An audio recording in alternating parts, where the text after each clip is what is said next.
8 news Telugu channel కు స్వాగతం. మాజీ టీటీడీ చైర్మన్ భూమన కరుణాకర్ రెడ్డి తిరుమలలో జరుగుతున్న నెయ్యి కల్తీపై ఆలయం ముందు ప్రమాణం చేశారు. నేను తప్పు చేసి ఉంటే, తిరుమల లడ్డులో ఏమైనా కలిపి ఉంటే నేను నా కుటుంబం సర్వనాశనం అయిపోతాం అని మీడియా ముందు వెల్లడించారు. అనంతరం పుష్కరిణిలో పవిత్ర స్నానం చేసి అఖిలాండం వద్ద కర్పూర నీరాజనం అందించారు.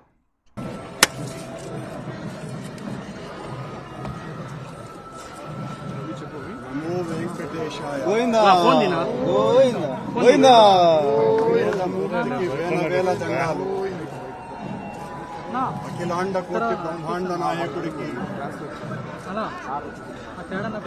91 సంవత్సరాల టీటీడీ పాలక మండలి చరిత్రలో 3 సార్లు పాలక మండలి సభ్యునిగా, 2 సార్లు తిరుమల తిరుపతి దేవస్థాన అధ్యక్షుడిగా అవకాశం ఇచ్చిన మహామూర్తి శరణాగతి తండ్రి,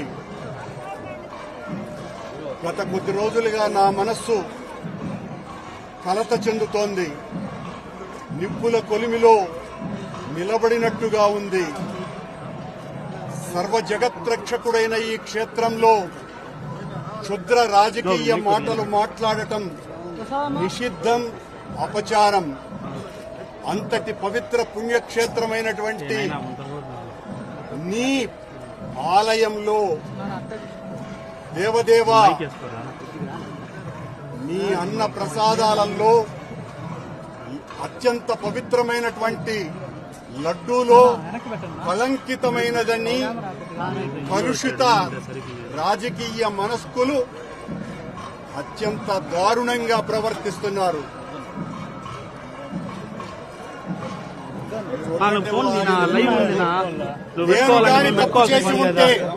నేను తప్పు చేసి ఉంటే నేను నా కుటుంబము సర్వనాశనమైపోవాలని నేటిలో